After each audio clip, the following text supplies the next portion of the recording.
राजू को एक अच्छे किराए के मकान की आवश्यकता थी और फिर सस्ते किराए पर एक पुराना मकान उसे मिल गया। शहर से थोड़ा बाहर एक सुनसान मोहल्ले में मकान 2 मंजिला था। दीवारों पर सीलन और खिड़कियों पर धूल जमी थी, लेकिन राजू को यही चाहिए था, एक शांत जगह जहां वह अकेले रह सके और अपना ऑनलाइन काम कर सके। मकान मालिक ने जाते जाते सिर्फ एक बात कही थी, ऊपर की मंजिल बंद है, वहां मत जाना, वहां पुरानी चीजें रखी हैं। राजू ने सिर हिला दिया और ज्यादा ध्यान नहीं दिया। उसके लिए ये सब मामूली बातें थीं।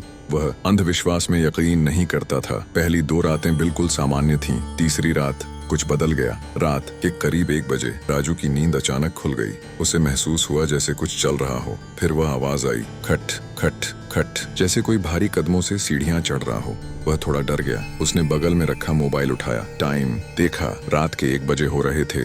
वह बिस्तर से उठा, धीरे से कमरे का दरवाजा खोला। उसने मोबाइल की टॉर्च ऑन की और नीचे झांका। वहां कोई नहीं था, पर आवाज अभी भी जारी थी, खट खट खट, जैसे कोई धीमे धीमे ऊपर की तरफ आ रहा हो। कोई मजाक कर रहा है क्या? उसने धीरे से कहा, लेकिन उसकी आवाज अब उसे खुद को भी अजनबी लग रही थी। राजू ने नीचे जाकर मुख्य दरवाजा चेक किया। वह लॉक था, सभी खिड़कियां भी बंद थीं। उसने खुद को समझाया, शायद सपना देखा या कोई जानवर होगा। फिर वह दोबारा सोने चला गया। चौथी रात फिर वही समय, वही आवाज, खट खट खट, लेकिन इस बार आवाज नीचे से नहीं, ऊपर से आ रही थी, उस मंजिल से जिसे मकान मालिक ने बंद रखने को कहा था। राजू ने हिम्मत जुटाई। वह धीरे धीरे ऊपर जाने वाली सीढ़ियों की ओर बढ़ा। लकड़ी की सीढ़ियां हर कदम पर चरमराने लगी। वह ऊपर पहुंचा और देखा, दरवाजा आधा खुला था। अंदर झांका, पुराना फर्नीचर, धूल भरे पर्दे और एक बड़ा आईना। जैसे ही उसने टॉर्च उस आईने पर डाली, एक पल को उसे लगा जैसे आईने में कोई खड़ा है, लेकिन जब उसने पलट कर देखा,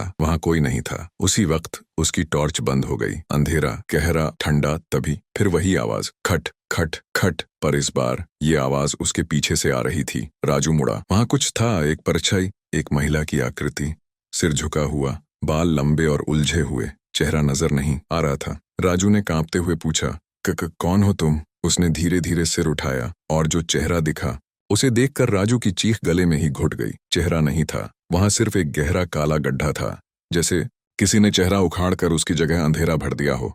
राजू कमरे से भागा, सीढ़ियां कूदते हुए नीचे आया, दरवाजा खींचा, लेकिन वह नहीं खुला। वह चिल्लाया, रोया, दीवारें पीटी, पर कोई सुनने वाला नहीं।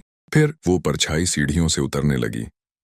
खट खट खट, हर कदम के साथ लाइटें झपकने लगीं। दीवारों से फुसफुसाहटें आने लगीं। तूने दरवाजा खोला, अब लौटना मुमकिन नहीं।